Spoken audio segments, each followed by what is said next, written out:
वोंगी और ज्यादा गुस्से मान लगता है और कहता है कि साले बास्टर्ड क्या कहा तूने। जो बोर्ड गार्ड होता है वो कहता है कि वोंगी शांत हो जाइए और अपनी सीट पर बैठ जाइए प्लीज। वोंगी अपनी सीट पर बैठ जाता है। कमेंट आने लगते कि जरा वोंगी के पेशेंस को तो देखो। मुगिल ने तो उसको बातों में ही पिछाड़ दिया। अगला कमेंट आता है कि अब तो मुझे नेशनल मार्शल आर्ट मैच देखने में भी डर लगता है। अगला कमेंट आता है कि मुझे आशा है कि जो ये मैच है बहुत ज्यादा मजेदार होने वाला है। मुगिल अपने मन में कहता है कि और नहीं तो क्या, इस मैच को तो मुझे बहुत ज्यादा मजेदार बनाना है। सारी ऑडियंस स्टेडियम में भरी पड़ी थी। सारे के सारे मुगिल के लिए चीर कर रहे थे। जी कहता है कि सारी टिकटें बिक गई, वो भी बिक्री से पहले। सारे के सारे लोग इस मैच के लिए बहुत ज्यादा एक्साइटेड हैं। हेमिन कहती है कि जो पीपीवी है वो भी बहुत ज्यादा बिक गई है। मैंने तो ये भी सुना है जो लोग हैं बहुत ज्यादा एक्साइटेड हैं और मुगिल की सारी पीपीवी खरीदना चाहते हैं। एंकर कहता है कि RFC 87 common event middle level match, the champion the winner of RFC real fighter 85 kilo के the pro debate match of 18-year-old boy मुगिल। जिंसू कहता है कि अब तुम्हारी ब्रीथिंग कैसी है। मुगिल कहता है कि ठीक है। जिंसू कहता है कि तुम्हारी कंडीशन, क्या तुम ठीक हो। मुगिल कहता है कि मैं अभी अपने बेस्ट पर हूँ। जिंसू कहता है कि हे मुगिल, क्या तू मेरी बात को भी सुन रहा है। ये तुझे क्या हो गया है, तेरा ध्यान कहाँ पर है। मुगिल कहता है कि मैं ठीक हूँ, मैं जरा सा भी नर्वस नहीं हूँ। जिंसू कहता है कि क्या। मुगिल कहता है कि ये तो बस मेरा एक छोटा सा मैच है और मेरे से ज्यादा नर्वस तुम क्यों हो। जिंसू, तुम्हें जरा सा भी चिंता करने की जरूरत नहीं है, अब की बार मैं ही जीतूंगा। मुगिल अपने मन में कहता है कि मैंने मैच प्रिपरेशन प्रोटोकॉल का अच्छे से इस्तेमाल करा है और विनिंग पॉसिबिलिटी है 90%। स्टेमिना से लेकर पावर तक स्किल सबको कंबाइन करना होगा। मैं तैयार हूँ और अब बाकी है तो सिर्फ एक चीज, इस साले को मार मार कर इसका कचूमर बनाना। मुगिल और वोंगी आमने सामने आ जाता है। रेफरी कहता है कि क्या तुम दोनों रेडी हो, क्या तुम दोनों रेडी हो। मुगिल अपने मन में कहता है जब किस्मत में लिखा होता है उन लोगों से मिलना तो चाहे जो हो जाए वो मिल ही जाते हैं। रेफरी कहता है कि फाइट। मुगिल अपने मन में कहता है कि ठीक है, अब इस मैच को शुरू करते हैं और वो वोंगी की तरफ हमला कर देता है। मुगिल उसको मुक्का मारता है लेकिन वोंगी पीछे हटकर उसको डोज कर लेता है। मुगिल अपने मन में कहता है कि मुझे लगता है कि हमारे बीच में जो गैप है वो काफी नहीं है। अगर मुझे इसको मारना है तो मुझे इसके और ज्यादा पास जाना होगा। लेकिन उतने में ही वोंगी मुगिल के मुंह पर मुक्के मार देता है 2-3। एंकर कहता है कि वोंगी ने पहला हिट मार दिया, वो अभी मुगिल के मुंह पर। वोंगी अपने पिछले मैचों से अलग ही रंग दिखा रहा है। वो अपने पंचिस को मुगिल को ये मारकर दिखाना चाहता है कि वो सिर्फ बॉक्सिंग में बहुत ज्यादा बेहतर है। वोंगी ने गैप को और ज्यादा बढ़ा लिया। बाहर ड्रैगन बैठा था, वो कहता है कि बहुत बढ़िया वोंगी, तुम सही कर रहे हो, इसको पास मत आने देना। जो मुगिल था उसको पंच मारता है लेकिन वोंगी नीचे झुककर डोज कर लेता है और तुरंत काउंटर ट्रैक में मुगिल के मुंह पर मुक्के मार देता है। वोंगी अपने मन में कहता है कि सच बात तो यह है कि मुझे बॉक्सिंग में कोई नहीं हरा सकता है और मुझे अपनी ये अमेजिंग स्किल का इस मैच में इस्तेमाल करना है। ये जब भी मुझे अटैक करेगा मुझे इसके हर एक अटैक को ब्लॉक करना है और जो गैप है उसको बनाए रखना है। और ये साला बहुत ज्यादा अग्रेसिव है, अगर इसके पंचेस काम नहीं करेंगे तो ये पक्का ही अपनी लातों का इस्तेमाल करेगा। मुगिल शौक हो जाता है क्योंकि मुगिल को एक और मुक्का लग गया था। एंकर कहता है कि मुगिल को दोबारा से मुक्का लग गया और वो भी बहुत ज्यादा प्रिसाइज मूवमेंट के साथ सीधा राइट जैब। वोंगी अपन मन में कहता है कि मुझे लात मार, चल मुझे एक लात मार, बस एक बार। और जब ये मुझे लात मारेगा तो मुझे इसकी टांग पकड़नी है और फिर मैं एडवांटेजियस पोजीशन में आ जाऊंगा और अगर मैं लक्की हूंगा तो मैं इसको नीचे गिराकर इसके मुंह पर कई सारे जोर से मुक्के मारूंगा और तभी उसी वक्त इसको नॉकआउट कर दूंगा। इस साले का मैं मुंह तोड़ दूंगा। ये आ रहा है, ये लात मार रहा है, मुझे बस इसकी लात मारनी है और जीत मेरी हो जाएगी, मेरी। तो अभी मुगिल उसके पेट में जोर से मार देता है। वो दर्द के मारे चिल्लाता है। एंकर कहता है कि मुगिल ने क्या ही अमेजिंग मिडिल किक मारी, ये बाकी किकों से बहुत ज्यादा अलग है। लगता है मुगिल की किकिंग स्किल्स भी अपग्रेड हो चुकी है। ये कितनी ज्यादा स्ट्रॉन्ग किक थी और किसी के लिए इतनी ज्यादा स्ट्रॉन्ग और फास्ट किक को पकड़ना बहुत ज्यादा इम्पॉसिबल होता है। और मुझे लगता है कि वोंगी को थोड़ा पीछे हट जाना चाहिए और मुगिल से थोड़ा सा गैप बना लेना चाहिए क्योंकि वोंगी मुगिल की टांग को कभी नहीं पकड़ पाएगा। वोंगी अपन मन में कहता है कि डैम इट, इसकी किक्स पहले जैसी खराब नहीं रही, ये बदल चुका है और मैं केज का इस्तेमाल नहीं कर सकता हूँ। वोंगी साइड हटने लगता है। तभी मुगिल अपनी राइट लेग घुमाकर वोंगी को मारता है। वोंगी अपन मन में कहता है कि दोबारा से एक मिडल किक। डैम इट, मुझे संभलना होगा, इसकी किक्स तो बहुत ज्यादा फास्ट है, मुझे इससे इनफ गैप बना कर रखना होगा। रिंग के बाहर वोंगी के फाइटर्स कहते हैं कि तुम सही कह रहे हो वोंगी, तुम्हें अपने आप को बचाना होगा, कम से कम इस राउंड के लिए तो तुम्हें टिकना होगा, कोशिश करो। वोंगी अपने मन में कहता है कि तुम लोगों को क्या लगता है कि ये आसान है, हट इसकी माँ का। और अब मुझे 3 मिनट 30 सेकंड और होल्ड करना होगा। तभी वो कहता है कि ये फिर से लात मार रहा है, ये मुझे बॉडी किक मारेगा और अपने हाथ से अपनी बॉडी को बचाने लगता है। तभी एंकर कहता है कि ओह एक काफ किक। इस काफ किक ने वोंगी का बैलेंस बिगाड़ दिया है। वोंगी ने मुगल के बीच में अपना डिस्टेंस तो बनाया था लेकिन मुझे लगता है कि ये काफी नहीं रहा। जैसे मुगल उसको काफ की मारता है तुरंत वो अपनी दूसरी किक लेकर वोंगी की तरफ बढ़ता है। वोंगी अपनी एक आंख खोलकर देखता है कि डैम इट, इसकी मूवमेंट्स तो बिल्कुल सेम है, मैं कोई भी डिफरेंस पता नहीं लगा पा रहा हूँ। वो लात वोंगी को लग जाती है। जिनसू कहता है कि बहुत बढ़िया मुग्योल, ऐसे ही करते रहो। ऑडियंस भी चीयर करने लगती है। वोंगी अपने मन में कहता है कि डैम इट, मैं तो पता नहीं लगा पा रहा हूँ कि ये मुझे लोअर मिडल कौन सी किक मारने वाला है। चाहे जो हो जाए, मुझे इस मैच के लिए होल्ड करना होगा। कितना टाइम रह गया है, कितना टाइम रह गया है? और हम देखते हैं कि अभी भी 2 मिनट 50 सेकंड बाकी है। वोंगी कहता है कि मेरे लग गए, अभी भी इतना सारा टाइम बाकी है। वोंगी अपने आप को मुगल के पंचे से बचा रहा था, लेकिन एक मुक्का वोंगी के मुंह पर लगता है। डेवगन कहता है कि ये साला इडियट, इसका ध्यान कहाँ पर है? क्या ये मैच पर फोकस नहीं कर रहा है? अगर ऐसे चलता रहा तो ये जल्दी खत्म हो जाएगा। वोंगी, केज के पास मत जाओ, तुम्हें वहां से निकलना होगा। केज मतलब कॉर्नर में जो वोंगी था वहां से भागने लगता है। तभी मुग्योल उसको पेट में फिर से लात मार देता है। एंकर कहता है कि वो एक और बॉडी शॉट। मुग्योल लगातार वोंगी पर हमला कर रहा है। वहीं पर एरियल वॉटसन भी बैठा था। वो अपने मन में कहता है कि जैसा कि मैंने सोचा था, मेरी आंखें कभी धोखा नहीं खाती है। इसके अंदर इतना पोटेंशियल है कि ये स्टार तो क्या उससे आगे बन सकता है। और ये क्या ही बेहतरीन है मैच को कंट्रोल करने में। इसने सारे मैच को अपने कंट्रोल में कर रखा है और ये अपने ओपोजिट स्टांस का एडवांटेज ले रहा है। ये हर बार उस तरफ मार रहा है जिस तरफ जो उसका ओपोनेंट है भागने की कोशिश कर रहा है। पहले तो वो अपने ओपोनेंट का रास्ता ब्लॉक कर देता है और बाद में उसको कॉर्नर में जाने पर मजबूर कर दे रहा है। और इस मौके पर मुझे इसका ओपोनेंट को देखकर बहुत ज्यादा बुरा लग रहा है। बेचारा इस सिचुएशन में एक फाइटर इतनी खतरनाक हिट्स खा रहा है। ये तो ऐसा लग रहा है कि एक चूहा शेर के साथ पिंजरे में फंस गया। वोंगी को गुस्सा लगता है कि साले बहन के टक्के। वो अपना मुक्का लेकर जाता है, लेकिन उसका मुक्का उससे पहले लग पाता। मुगिल ने उसको लात मार दी और उसका मुक्का अपने पास आने नहीं दिया। एंकर कहता है कि वाह, एक प्रिसाइज डीप किक। मुग्योल दोबारा से मैच को डोमिनेट करने लग गया है। वोंगी, जिसको सब लोग एक टॉप डॉग मानते थे, वो लगातार मुगिल से पीट रहा है और वो कुछ भी नहीं कर पा रहा है। वो बार बार पीटे जा रहा है लेकिन कुछ नहीं कर पा रहा है और अभी उसको डिफेंस करना चाहिए। वोंगी कहता है कि फक इसकी बहन का। वोंगी उसको मुक्का मारता है लेकिन मुगिल डॉज कर लेता है। वोंगी 2-3 मारता है, मुगिल आराम से अवॉइड करता जाता है और मुगिल काउंटर अटैक करता है, उसके पेट में मुक्का मार देता है। एक मुक्का पेट में मारने के बाद तुरंत मुगिल का मुक्का वोंगी के मुंह की तरफ आ जाता है और मुगिल उसके मुंह पर मुक्का मार देता है। वोंगी के मुंह में से खून निकल आया था। एंकर कहता है कि ओह माय गॉड, ये कितना ज्यादा पावरफुल पंच था। बॉक्सिंग कैटेगरी में मुगिल बहुत ज्यादा ऊपर जाते जा रहा है। वोंगी का साथी कहता है कि साले इडियट, मैंने तुझसे कहा है कि तू बॉक्सिंग के साथ अटैक मत कर, अगर तू ऐसा करता रहेगा तो तू हार जाएगा। वोंगी अपने मन में कहता है कि किसने कहा कि मुझे इसके बारे में मालूम नहीं। तभी मुगिल वोंगी के मुंह पर मुक्का मार देता है। एंकर कहता है कि वाओ, उसने फ्रंट हैंड काउंटर करा और हम सभी लोगों को अभी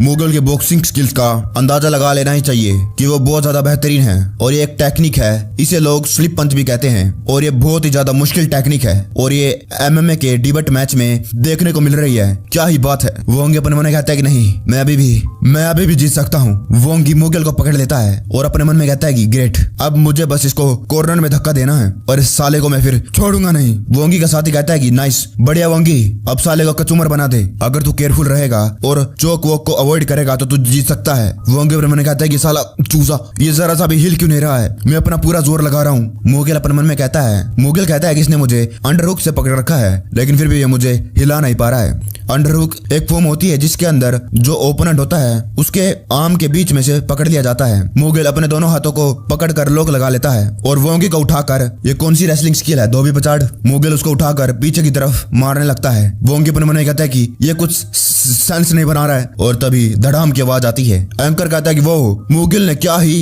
इंप्रेसिव सुप्लेक्स टेक डाउन करा। वोंगी का तो कचूमर बन गया होगा।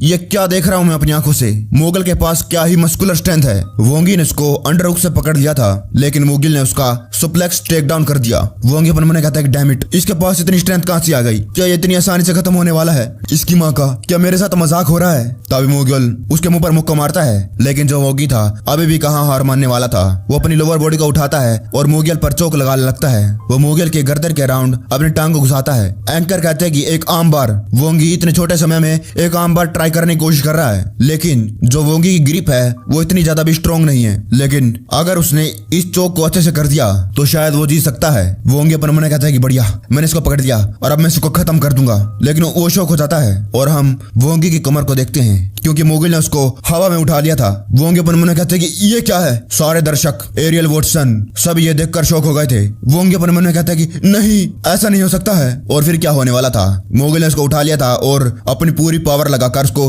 नीचे गिरा देता है। वोंगी के मुंह में से खून निकल आए थे, उसको बहुत ज्यादा जोर से लगी थी और मुगिल उसके ऊपर। वोंगी आरएफसी में वो सभी बेहतरीन फाइटर्स में से एक है और आरएफसी में टॉप प्लेयर्स में से आता है। और जब वो शुरुआत में आया था उसकी स्किल्स की सभी लोग तारीफ कर रहे थे और अभी भी सभी लोग उसको एक बेहतरीन फाइटर मांगते हैं। और इस लम्हे में वोंगी के लिए उसको ये सब कुछ बिलीव करना मुश्किल होगा कि उसको हवा में से नीचे पटक दिया गया है, और वो भी बस एक हाई स्कूल के लड़के ने जिसने अभी अभी प्रोफेशनल एमएमए में कदम रखा है। वोंगी पर मैंने कहा था कि शिट, इसकी माँ का मैं नहीं छोड़ूंगा, मैं फिर भी नहीं छोड़ूंगा। अगर मैंने इसको एक बार छोड़ दिया तो मैं खत्म हो जाऊंगा। मुगल अपन मन में कहता है कि ये तो मुझे छोड़ ही नहीं रहा है। अच्छा ऐसी बात है। मुगल इसको दोबारा से उठा लेता है। वोंगी अपन मन में कहता है कि क्या फिर से नहीं, फिर से।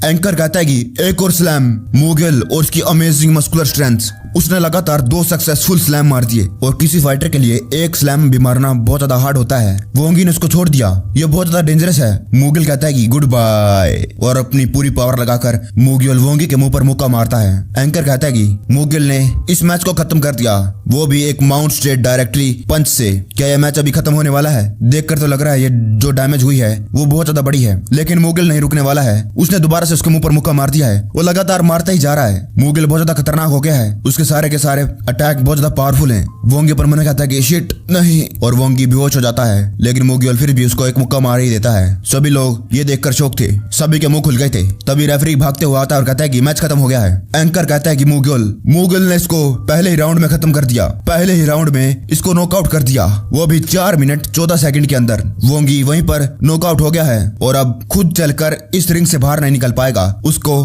कंधों की जरूरत पड़ेगी। ये 18 साल का लड़का, ये कितना ज्यादा सरप्राइजिंग है एक 18 साल के लड़के के लिए जिसका पहला डिबेट मैच था। सीन कट होता है और हम मुगल के पापा को देखते हैं। एंकर कहता है कि जो मुगल है अपनी छाती चौड़ी करके रिंग के बाहर जा रहे हैं। जो उसका पापा था उसके दोस्त कहते हैं कि ये मैं क्या देख रहा हूँ, ये क्या हो रहा है। दूसरा कहता है कि क्या तुझे दिख नहीं रहा है, इसके बेटे ने उस मार्शल आर्ट फाइटर का भुट्टा बना दिया। एक और कहता है कि अरे भाई सही में ये देखकर तो मेरी रीढ़ की हड्डी तक कांपने लग गई। और वो कहता है कि वाह ह्यूंग, तुमने तो अपने बेटे को अच्छे से पाला है। मैं खुद एक फादर हूँ, लेकिन तुमने अपने बेटे को जैसे पाला है वो बहुत ज्यादा अमेजिंग है। दूसरा कहता है कि तुम चुप हो जाओ, चाह ह्यूंग का बेटे का इंटरव्यू चल रहा है। एंकर कहता है कि तुमने अपने मैच को बहुत ही बेहतरीन तरीके से जीता है, तुम्हें तो बहुत ज्यादा औसम फील हो रहा होगा। क्या तुम बता सकते हो कि तुम अब कैसा फील कर रहे हो? मुगल कहता है कि दरअसल मुझे इसके बारे में पहले से मालूम था और इसीलिए मैं कुछ ज्यादा एक्साइटेड नहीं हूँ, लेकिन अब मैं क्या ही कह सकता हूँ। जब मैं इस मैच के लिए प्रिपेयर कर रहा था कई सारे लोगों ने मेरी मदद करी। सबसे पहले तो मैं जिंसू को थैंक यू करना चाहता हूँ जिसने मुझे किक करना सिखाया, वो भी शुरुआत से।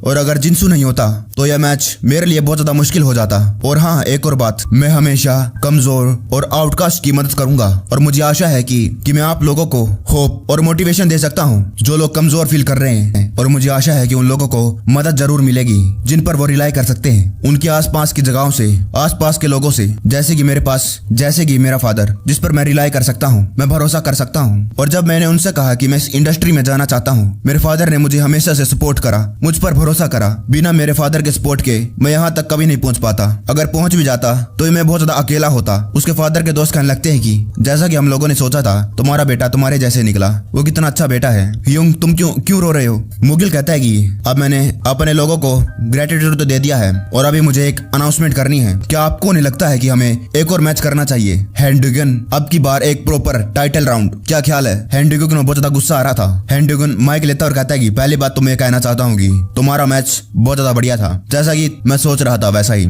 लेकिन किसने तुम्हें यह सोचने पर मजबूर करा कि तुम मुझे तुरंत अगले मैच के लिए चैलेंज कर सकते हो? यह कुछ ज्यादा नहीं हो गया? मुझे माफ कर देना, लेकिन मेरा पहले से एक 7th डिफेंसिव मैच बुक हो चुका है जू जुनसियोक के साथ, एक 2nd रैंक फाइटर के साथ। जू जुनसियोक लगातार 5 मैच जीता है सिर्फ मेरे साथ फाइट करने के लिए। लेकिन मुग्योल, तुमने तो बस एक मैच ही खत्म करा है और वो भी आज ही। ये कुछ तुम्हारे लिए ज्यादा नहीं हो जाएगा कि तुम सीधा किंग के साथ फाइट करो? ये तुम कुछ ज्यादा नहीं कह रहे? ये तुम कुछ ज्यादा ही नहीं मांग रहे? पहले तुम्हें लाइन में लगना होगा, कई सारी नेसेसरी प्रोसीड्यूर्स होते हैं, तुम्हें मालूम है? मुगिल हंसता और कहता है कि प्रोसीडर्स कितना ज्यादा मजाकिया है। जहाँ पर इंटरेस्ट होता है वहाँ पर पैसा होता है। क्या ये इतना काफी नहीं? यही तो आरएफसी का मजा है ना? मुझे भरोसा है कि आप सभी लोग बहुत ज्यादा क्यूरियस होंगे और उस रियल फाइटर वाले कंपटीशन के दिन भी टाइम बाकी था और आज भी, और हम एक और राउंड कर सकते हैं और पता लगा सकते हैं कि कौन जीतेगा। डेगुन कहता है कि मुझे भरोसा है कि वो मैच मैं पहले जीत चुका हूँ, वो बस एक एग्जीबिशन गेम था। मुगिल कहता है कि वेल, मैं पहले ही 5 लोगों से लगातार लड़कर जीत चुका था। क्या तुम्हें पक्का यकीन है कि तुम ही जीते थे? ज्यादातर टाइम के लिए तो तुम फ्लोर पर लिटे हुए थे। ड्रैगन गुस्से में कहता है कि क्या? मुगल कहता है कि क्या तुम्हें अपने आप पर इतना प्राउड हो रहा है कि तुमने उस मैच में अपनी जीत पहले से तय कर ली बिना किसी जज के? ड्रैगन अपने मन में कहता है कि साला ये, उसको बहुत ज्यादा गुस्सा आ रहा था और तभी उसके कंधे पर प्रेसिडेंट हाथ रखता है। प्रेसिडेंट कहता है कि ठीक है, अब हमें इंटरव्यू को यहीं पर रोक देना चाहिए, अभी भी हमारा मेन इवेंट बाकी है। प्लीज सभी लोग अपना इंटरेस्ट और सपोर्ट अगले मैच में जरूर दिखाइए। सीन कट होता है। प्रेसिडेंट कहता है कि वो साला कितनी ज्यादा अकड़ भरी हुई है उसके अंदर, उसकी विश वहीं पर पूरी होने वाली थी, अगर ऐसा होता तो हमारे लग जाते। उसका सेक्रेटरी कहता है कि उसकी जबान जहर जैसी है, उसके कड़वे शब्द, और मुझे नहीं लगता है कि हमें उसको और ज्यादा चांस देना चाहिए। हमें उसको और ज्यादा फाइटर्स को चैलेंज करने से मना करना होगा, ऐसे तो हमारी बेइज्जती होती रहेगी। प्रेसिडेंट कहता है कि तुम सही कह रहे हो। और उसके ऊपर प्रेसिडेंट अपने मन में कहता है कि वो अभी नहीं हुआ है, लेकिन क्या बाई चांस जो ड्रैगन है इस साले से हार जाता तो सारा का सारा ग्रुप उसके साथ नीचे गिर जाता। सेक्रेटरी कहता है कि अभी जितने भी current RFC middle heavyweight fighters हैं उनमें से मुगिल है जिसके पास हाईएस्ट टिकट पावर है, और मुझे लगता है कि ये हमारे लिए अच्छा होगा कि वो और ज्यादा विक्ट्रीज को कलेक्ट करे, कि हम उसको एक स्टार बना दे, उसके बजाय कि हम कुछ गलत डिसीजन ले और उसको मैच में हरवा दे। प्रेसिडेंट कहता है कि लेकिन अंत में तो हमें ये मेक श्योर करना होगा कि वो साला जरूर हारे। और हम देखते हैं जो मुगल था उसने प्रेसिडेंट के सामने 2 कंडीशन रखी थी। पहली थी कि वो RFC में सिर्फ 9 मैच खेलेगा और उसके बाद RFC को छोड़कर चला जाएगा, और दूसरी, प्लीज जो PV बोनस रेशियो होता है उसे दोबारा से चेंज करो, 70% मेरे और 30 तुम्हारे। प्रेसिडेंट कहता है कि तुझे क्या लगता है क्या ये सेंस भी बना रहा है? मुगल कहता है कि लेकिन अगर मैं हार गया तो उस मैच का जो PV बोनस होगा मैं उसको बिल्कुल भी नहीं लूंगा। ये सुनकर प्रेसिडेंट शॉक हो जाता है। मुगल कहता है कि अगर मैं 7 मैच में से किसी एक मैच में भी हार जाऊं तो आप जो करना चाहते हैं वो कर सकते हैं। आप जितने चाहे RFC में मेरे मैच बढ़ा सकते हैं, जितना ज्यादा PVV रेशियो रखना चाहते हैं वो रख सकते हैं, मैं कुछ नहीं कहूंगा। प्रेसिडेंट अपने मन में कहता है कि वो साला बेवकूफ क्या ही बेवकूफी कर गया, मैं उसको जरूर हरवाऊंगा चाहे वो कॉन्ट्रैक्ट के लिए हो, और ये बहुत ज्यादा अच्छा होगा कि अगर वो 7 में से 2 मैच को हार जाएगा, या फिर उसके 4 विन करवा देते हैं और 3 हरवा देते हैं। सेक्रेटरी कहते हैं कि क्या आपके दिमाग में कोई ऐसा प्लेयर आ रहा है? प्रेसिडेंट अपनी सीट पे बैठ जाता है और सिगरेट पीने लगता है और सोचने लगता है, और तभी ओह मुझे याद आ गया, ड्रैगन के अलावा ड्रैगन का इस्तेमाल ना करते हुए मेरे पास एक और फाइटर है जो उस साले को पीट सकता है, और ये फाइटर हारने के बाद इसको कुछ फर्क नहीं पड़ता है और ना ही मुझे पड़ेगा, और मुझे लगता है कि ये एक बहुत ज्यादा बेहतरीन फाइटर होगा। सीन कट होता है और मुग्योल RFC जिम में आ जाता है और सभी को गुड मॉर्निंग कहता है, लेकिन सभी लोग उसकी तरफ देखते हैं लेकिन कोई भी पलटकर कुछ नहीं कहता है। मुगिल अपने मन में कहता है कि मुझे लगा था कि ऐसा ही होने वाला है, अब मैं इसके बारे में कुछ नहीं कर सकता हूँ और अब मुझे अपने आप को अकेले ही ट्रेन करना होगा। मुगिल के पीछे वही फाइटर्स आने लगते हैं। मुगिल अपने मन में कहता है कि क्या ये लोग मुझसे फिर से लड़ने के लिए आ गए? मुगिल खड़ा होता है और कहता है कि मुझसे कुछ कहना चाहते हो? वो फाइटर्स कहते हैं कि मुगिल क्या तुम मेरे काउंटर को देख सकते हो और बता सकते हो कि इसमें कुछ कमी तो नहीं, क्या ये ठीक है? उसके पीछे एक और खड़ा था, कहते हैं कि हाँ तुम मेरे भी टेक्निक में सुधार ला सकते हो। सच कहूं तो मैं जो तुम्हारा मैच था उसको देखकर बहुत ज्यादा अमेजिंग फील हो गया था, क्या ही टेक्निक तुमने इस्तेमाल करी। मुझे क्या करना होगा अगर मुझे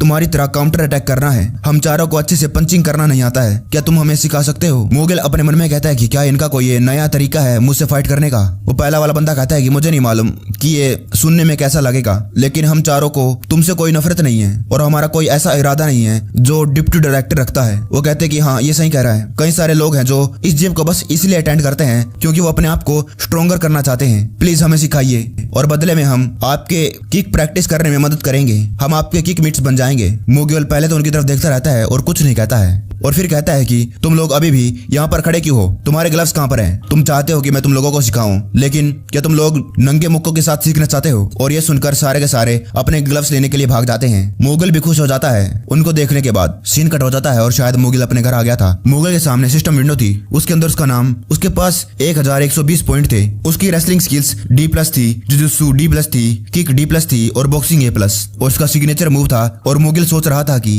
अगर उसको लेवल D+ से C पर जाना है तो कम से कम उसको 500 पॉइंट लगेंगे, लेकिन अभी उसके पास 3 D+ स्किल्स हैं तो वो अपनी 2 स्किल्स को C तक पहुंचा सकता है। और अगर मुगिल को एंथनी जॉनसन जैसा फाइटर बनना है जो अपने स्ट्रॉन्गेस्ट ओपोनेंट को भी प्रेशर दे सकता है, तो उसके लिए ये बहुत ज्यादा जरूरी होगा कि वो अपनी किक और रेसलिंग पर काम करे। और अगर उसकी किक और जिजुत्सु दोनों लेवल अप हो गए तो वो एक हाइब्रिड फाइटर बन जाएगा, और अगर उसकी रेसलिंग और जिजुत्सु दोनों लेवल अप हो जाए तो वो अपने ओपोनेंट को पूरा डोमिनेट कर पाएगा क्योंकि उसके पास अमेजिंग ग्राउंड एबिलिटी हो जाएगी और उसके मैच के दौरान ये उसके लिए बहुत ज्यादा एडवांटेज होगा। लेकिन रियल मैचेस में कौन सी स्किल कॉम्बिनेशन उसके लिए बेहतरीन होगी उसके लिए सूट करेगी। एमएमए के शुरुआत के पहले दिनों में जो मार्शल आर्ट डोमिनेट करती थी एमएमए में, वो थी बिना कोई शक के ब्राजीलियन जिजित्सु। और जो लोग एमएमए को पहले से जानते होंगे उन लोगों ने एक ना एक बार तो इस नाम को सुना होगा, Royce Gracie, the early generation of Gracie family. और वो लोग बहुत ज्यादा फेमस हैं अपनी बहुत ज्यादा इंप्रेसिव ग्राउंड स्किल्स की वजह से,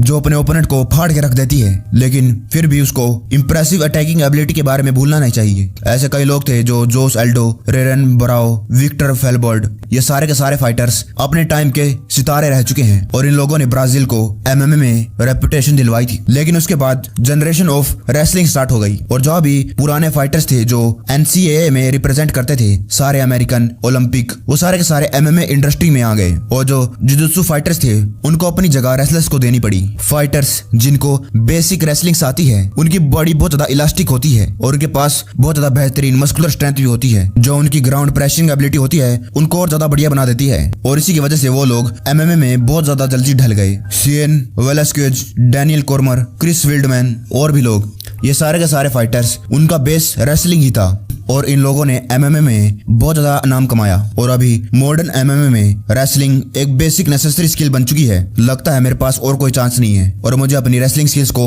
अपग्रेड करना चाहिए। वो बटन दबा देता है और सारी की सारी रेसलिंग की जो स्किल होती है मुगल के अंदर जान लगती है। मुगल वहीं पर बैठा हुआ था और अपने मन में कहता है कि लगता है मुझे अब जो बाकी के 620 पॉइंट है उनको इमरजेंसी के लिए रखना चाहिए। ठीक है, फिर अब मुझे अपनी ट्रेनिंग स्टार्ट करनी चाहिए। लेकिन तभी उसका फोन बजता है। वो देखता है कि उसको जिन्सू ने फोन किया था। मुगल कहता है कि हाँ जिन्सू। जिन्सू कहता है कि मुगल, आरएफसी वालों ने अभी मुझे तुम्हारे लिए एक फाइट ऑफर भेजा है तुम्हारे अगले मैच के लिए। मुगल कहता है कि अच्छा, तो उन लोगों ने डिसाइड कर लिया कि मेरे लिए एक टाइटल मैच बहुत ज्यादा जल्दी हो जाएगा। जिन्सू कहते हैं कि मुझे भी तो ऐसा ही लग रहा है। मुगल कहता है कि मेरा ओपोनेंट कौन है। जिन्सू कहता है कि तुम सरप्राइज मत होना, वो है इब्राहिम मैखमुडोव। ये सुनकर जो मुगल था शौक हो जाता है। जिन्सू कहता है कि जिसने फाइटर मुगल को पैरालाइज करा था, असलम मैखमुडोव, हाँ ये उसी का भाई है। मुगल ये सुनकर बहुत ज्यादा गुस्से में आ जाता है। सीन कट होता है और ऑडियंस एक स्टेडियम में बैठी हुई थी और चीयर कर रही थी। एंकर कहता है कि आखिरकार finally the main event of RFC, हेंडेगुन वर्सेस जू जोन सियोक, आज स्टार्ट होने वाला है title match of middle level.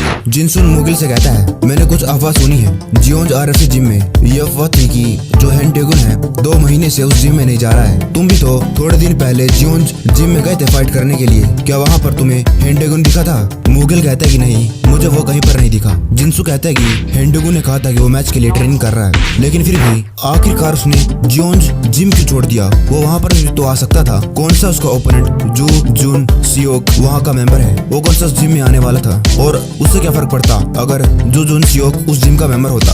अगर जू जून सियोक उस जिम का मेंबर होता तो ये अच्छा ही हुआ कि जो डेगुन है उस जिम को छोड़कर दूसरे जिम में प्रैक्टिस करने के लिए चला गया। मुगल कहता है कि अच्छा, तो आखिरकार क्या बात है जिसकी वजह से डेगुन जिम में नहीं गया? जिन्सू उसके कान के पास आता है और कहता है कि वो दरअसल बात ये है कि तुम्हें याद है तुमने एक बार उसको रियल फाइटिंग कंपटीशन के दौरान किक मारी थी। ये अफवाह फैली हुई है कि जो तुमने किक मारी थी उसकी वजह से उसकी रिब्स टूट गई थी। मुगल कहता है कि क्या? जिन्सू कहता है कि हाँ, उन लोगों को इसके बारे में बाद में मालूम पड़ा। जिन्सू कहता है कि और जो हेंडेगुन है उसने कोई और मैच भी फाइट नहीं करे और डेगुन स्पारिंग में भी इतना भयंकर फाइट नहीं करता है। और कहां से उसने अपनी रिब्स तोड़वा ली? ये पक्का तुम ही होगे। और इसका मतलब उसके बावजूद भी उसने मैच को डिले नहीं करा और फाइट करने का फैसला ले लिया। जिन्सू कहता है कि हाँ। मुगल कहता है कि वाओ, क्या इसे हम चैंपियन की प्राइड कहते हैं? जिन्सू कहता है कि डेगुन ये सोचता है कि एक फाइटर जू जुन सियोक जैसा उसके आगे कुछ भी नहीं है। और तभी डेगुन जू जुन सियोक को पटक देता है और अपना हाथ ऊपर खड़ा करता है। एंकर कहता है कि मैच खत्म हो गया है और इस मिडिल लेवल चैंपियनशिप का किंग है हेंडेगुन। उसने इस डिफेंसिव मैच को लगातार 7वीं बार जीत लिया है। जिन्सू कहता है कि इसकी अपर बॉडी की जो स्ट्रेंथ है वो बहुत ज्यादा अमेजिंग है। हमेशा की तरह जब भी ओपोनेंट इसके सामने जाता है वो खत्म हो जाता है। मुगल कहता है कि तभी तो मैं सोचूं तुम इससे 2 बार कैसे हार गए। और अब जो जिन्सू है, मुगल ने उसके सामने ऐसी बेइज्जती कर दी थी और जो अब जिन्सू है वो अपना बदला जरूर लेगा। एंकर कहता है कि मैं सोचता हूँ कि मिडिल लेवल में आखिरकार तुम्हें कौन हरा सकता है? क्या कोई है? यहाँ तक कि जो जू जुन सियोक है जिसने लगातार 5 विक्ट्री करी, वो भी तुम्हारे आगे कुछ टिक नहीं पाया। हेंडेगुन कहता है कि सबसे पहले तो मैं उन लोगों को थैंक यू कहना चाहता हूँ जिन लोगों ने मुझे कांग्रेचुलेट करा। और जो जुन सियोक जिसके पंचेस और सेंस ऑफ डिस्टेंस के बारे में तो सभी लोग जानते हैं और मैंने अपने आप को बहुत ज्यादा बेहतरीन ट्रेन करा है इसको हराने के लिए। मैंने इसकी 5 लगातार विक्ट्रीज को ध्यान में रखा है और इसीलिए मैंने अपने आप को अच्छे से प्रिपेयर करा। जू जुन सियोक मेरे सामने आकर मेरे साथ फाइट बस इसलिए कर पाया क्योंकि उसने मेहनत करी। उसने लगातार 5 मैच जीते हैं और ये कितनी ज्यादा शर्म की बात है कि कई दूसरे भी फाइटर्स हैं जो मेरे साथ फाइट करने के लिए रिक्वेस्ट करते हैं बिना उनकी खुद की काबिलियत को जाने। जिंसू कहता है कि साला बास्टर्ड ये पक्का ही तुम्हारी बात कर रहा है। जिंसू कहता है कि अपने आप पर इतना ज्यादा प्राउड क्यों कर रहा है। इसने भी तो एक टाइटल मैच खेला था अपने 3 मैचों के बाद। हैन डेगुन मुगल की तरफ देखता है और कहता है ये जानना बहुत जरूरी हो जाता है कि एक टाइटल मैच सिर्फ एक बंदे की काबिलियत और उसकी कैपेबिलिटी को देखकर होती है। अगर उसके पास इनफ क्वालिफिकेशन और कैपेबिलिटी होती है तभी। मेरे कहने का मतलब ये है कि हर कोई ऐसा कोई गहरा वैरा यहाँ पर मैच के लिए खड़ा नहीं हो सकता है। और मुझे पक्का यकीन है उन फाइटर्स में से एक अभी मुझे देख रहा है और ये मैं हमेशा मेक श्योर करूंगा। मैं उसे देखूंगा,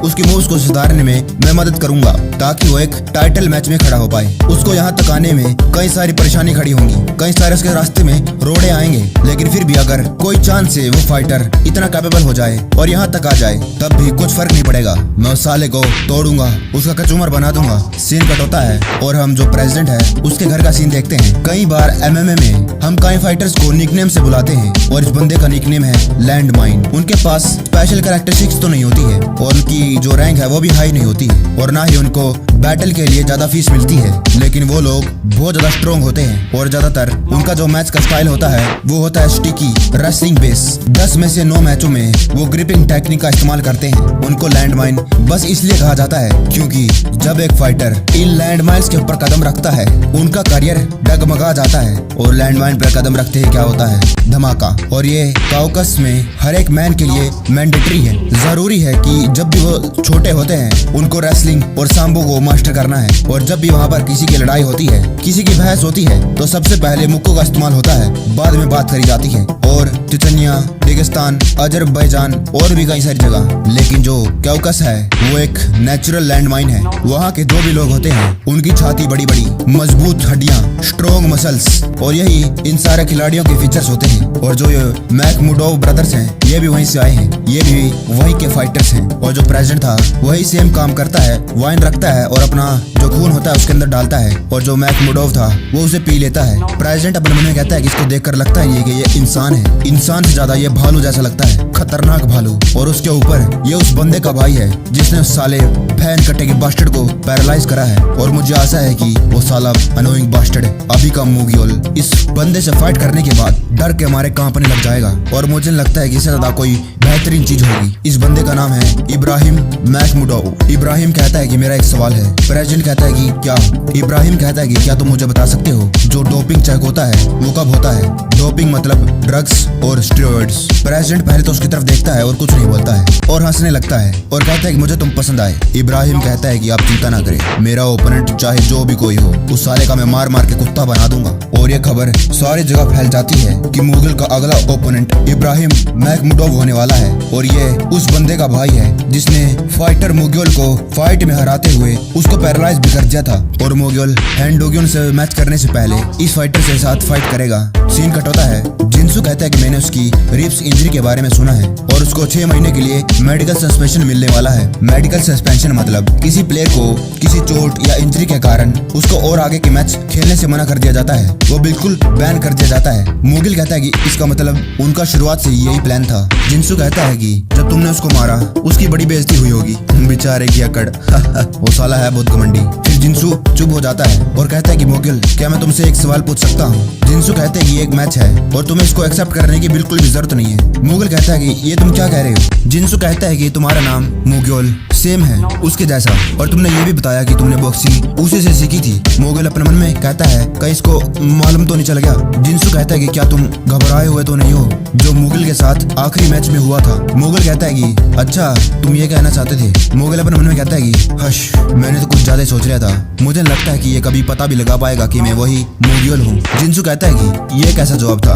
मुगल कहता है कि तो क्या हो गया, मेरा नाम भी उसके जैसा सेम है और मैं उसके थोड़े से करीब था। जिंसू फिर उसकी पट्टी ले लेता है और कहता है कि साले मुझे दे। मुगल घबरा जाता है और अब उसके पाँव में पट्टी बांधने लगता है। जिंसू कहता है कि तुम्हारा नाम उसके जैसा सेम है लेकिन सच बात तो ये है कि तुम उससे बहुत ज्यादा बढ़िया हो, उससे ज्यादा स्ट्रॉन्ग हो। मुगल कहता है कि मैं क्या? जिंसू कहता है कि ऑफ कोर्स मैंने तुम्हें इसके बारे में पहले ही बताया है। जो उसकी किक थी वो कितनी ज्यादा बेकार थी, उसको तो ये भी नहीं आता था कि अपने पिछवाड़े को कैसे मोड़ा जाता है और फिर किक मारी जाती है। मुगल ये सब सब कुछ सुन रहा था और चुप था। जिनसू कहता है कि और उसके ऊपर जो उसकी पर्सनैलिटी थी वो भी ट्रैश थी, और उसके ऊपर उस साले को मालूम था कि उसका जबड़ा बहुत ज्यादा स्ट्रॉन्ग नहीं है, लेकिन फिर भी उसका फाइटिंग स्टाइल एक बुलडोजर के जैसा था। मुगल अपने मन में हंसने लगता है और कहता है ये तो मेरे सामने ही मेरा मजाक उड़ा रहा है, कितना मजा आ रहा है। जिनसू कहता है कि और भी कई सारी चीज थी जिससे मेरे घबराहट हो रही थी, और उसी वजह से मैं आज कई सारी चीजों को रिग्रेट करता हूँ। मुझे पछतावा हो रहा है वो साला इडियट, मुझे उसका अच्छे से ख्याल रखना चाहिए था। मुगल उसके कंधे पर हाथ रखता है और कहता है कि तुम अभी भी अच्छे से ख्याल रख सकते हो। मैं औरों के बारे में तो नहीं कह सकता हूँ, लेकिन अभी सब लोगों को मालूम है कि तुम मेरे एक मास्टर हो और तुमने मुझे किक सिखाई है, इसीलिए मैं तुम्हें एक चांस देता हूँ। तुम मुझे गाइड करो, मुझे सिखाओ कि मैं तुम्हारी तरह कैसे कर सकता हूँ। जिनसू को ऐसा लग रहा था जैसे कि वो फाइटर मुगल को ही देख रहा है। मुगल कहता है कि ये तुम क्या कर रहे हो, तुम्हें मेरे लिए मीट्स को उठाकर लाना है। जिनसू स्माइल देता है और कहता है कि ऑफ कोर्स। सीन कट होता है और अब कॉन्फ्रेंस का सीन दिखाया जाता है, और लोग बहुत ज्यादा खुश थे क्योंकि उनको एक और मजेदार मैच देखने को मिलेगा। वो रिपोर्टर्स कहने लगते हैं कि मुझे मालूम है ये कौन है, ये तो असलम माखमुडोव का भाई है, लेकिन ये फाइटर है क्या? इसका पेट को तो देखो, कितना बड़ा पेट है इसका। क्या ये अपनी डाइट का ध्यान नहीं रख रहा है? इसका वजन कितना होगा? क्या इतने बड़े पेट के साथ ये फाइट भी कर पाएगा? मुगल अपने मन में कहता है कि इसको देखकर मुझे पालुम्बोइज्म के साइन लगते हैं। पालुम्बोइज्म मतलब ये एक ऐसी कंडीशन होती है जिसके अंदर एक बंदे का जो पेट होता है वो अजीब तरीके से फूल जाता है, वो बड़ा और गोल हो जाता है, और ये सिर्फ ड्रग्स के लेने के कारण होता है। इस साले ने कितना ड्रग कंज्यूम करा है जिसकी वजह से इसकी ऐसी हालत हो गई है। ये साले दोनों भाई एक जैसे हैं। हेमिन कहती कि मेरा नाम हेमिन है और मैं ब्रॉलर्स मैगजीन से हूँ, और अभी आप मुगल के साथ एक मैच में कम्पीट करने वाले हैं। क्या आप बता सकते हैं कि आपको कैसा फील हो रहा है? इब्राहिम माइक उठाता है और कहता है कि तुम्हें क्या लगता है कि मुझे कैसा फील हो रहा है? मुझे तो बस मैच को जल्दी से खत्म करना है, और मुझे पक्का यकीन है ये नॉर्थ कोरियन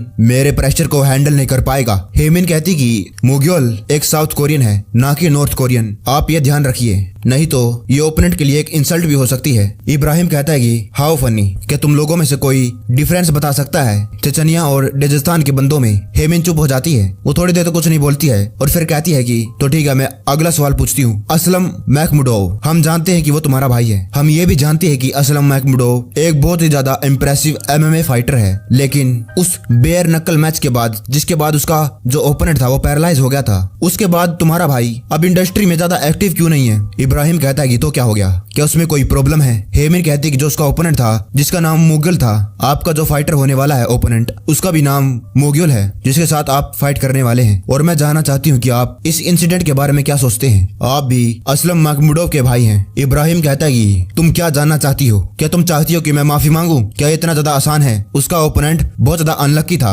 और इसके साथ ये दुर्घटना हो गई बस, और मेरे भाई ने बस वही करा है जो उसको करने को कहा गया था, वो था फाइट। और मुझे तो ये सोचते हुए भी हंसी आ रही है कि तुम लोग इसे एक एक्सीडेंट कहते हो। जब एक फाइटर रिंग में कदम रखता है तब कोई भी चीज एक्सीडेंट नहीं होती है, और हमेशा हर एक फाइटर के लिए पॉसिबिलिटी होती है जब भी वो रिंग में कदम रखते हैं वो लोग उस फाइट में मर भी सकते हैं, और मेरे भाई ने वही करा है जो उसको करने को कहा गया था। और तुम कह रही हो कि मेरे ओपोनेंट का वही सेम नाम है जो उस साले का था, और तुम्हें क्या लगता है कि ये कोई जरूरी बात है जो तुम मुझे बता रही हो, या फिर सारे के सारे कोरियंस पागल होते हैं जो एक ही नाम का इस्तेमाल करते हैं? हेमिन कहती है कि मुझे माफ कर देना, लेकिन ये एक रेसिस्ट कमेंट था। इब्राहिम कहता है कि मुझे फर्क नहीं पड़ता है, शायद इस नाम के सारे बंदे उनकी किस्मत में ही लिखा है कि वो लोग रिंग के अंदर मरेंगे। मुगल को बहुत ज्यादा गुस्सा आ रहा था और वो माइक लेता है और कहता है कि ठीक है, जैसा कि तुमने अभी कहा, जब भी एक फाइटर रिंग के अंदर कदम रखते हैं तब एक्सीडेंट नाम की कोई भी चीज नहीं होती है। इब्राहिम कहता है कि हाँ, वाह, तुम्हारी इंग्लिश तो बहुत ज्यादा अच्छी है, तुम कोरियन होते हुए भी इतनी अच्छी इंग्लिश बोल देते हो। मुगल कहता है कि अगर मैंने सही कहा है तो मैच के अंदर जब मैं तेरी खोपड़ी तोड़ूंगा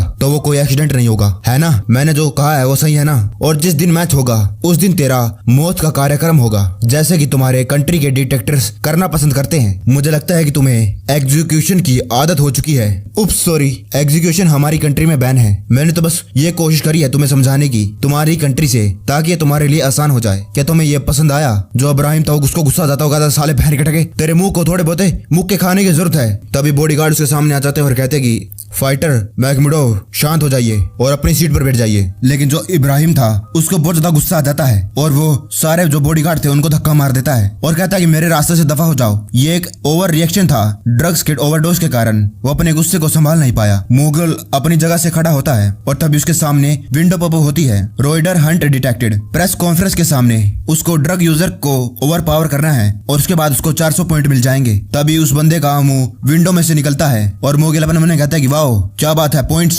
मुझे अभी पॉइंट चाहिए है। और वो अपना मुक्का तैयार करता है जो वहाँ पर लोग लोग बैठे थे वो ये देखकर शौक थे। सभी के मुंह खुल गए थे। जो इब्राहिम था अपना मुक्का लेकर मुगल की तरफ बढ़ रहा था। उन दोनों के मुक्के आर पार हो चुके थे। मुगल का मुंह भी लाल हो गया था और जो इब्राहिम था उसका भी। उसकी तो नाक में से खून निकल आया था। सारे रिपोर्टर ये देखकर शौक हो गए थे। यहाँ तक कि जो इब्राहिम था वो जमीन पर बैठ जाता है और अपने मन में कहता है ये क्या था? क्या इस साले बहन के टके छोटे से चूजे ने मुझे मुक्का मारा? और इसका मुक्का ये ऐसा लग रहा था जैसे किसी पागल भालू ने मुझे मुक्का मारा है। बॉडीगार्ड फिर से आ जाते हैं और कहते हैं कि मिस्टर मैकमुडोव प्लीज रुक जाइए, प्लीज समझने की कोशिश करिए, लाइव कॉन्फ्रेंस चल रही है, अपने आप को संभालिए। लेकिन जो वो देखता है उसके बाद वो शौक हो जाता है क्योंकि जो मुगल था वो खुद इब्राहिम की तरफ बढ़ रहा था। बॉडीगार्ड मुगल की तरफ बयान लगते हैं कि मुगल प्लीज आप ये पीछे चले जाइए। मुगल अपने मन में कहता है कि नॉनसेंस, इसने जो भी कहा है वो सब कुछ नॉनसेंस है। सीन कट होता है कुछ साल पहले रिपब्लिक ऑफ चेचनिया। हम दो लोग को भागते हुए देखते हैं। ये दोनों भाई थे, असलम मैकमुडोव और इब्राहिम मैकमुडोव। उसका बड़ा भाई असलम कहता है क्या तुम्हें अभी भी याद है वो एशियन जो मेरी फाइट के बाद बेहोश हो गया था? इब्राहिम कहता है कि हाँ मैं जानता हूँ, मैं उस फाइटर को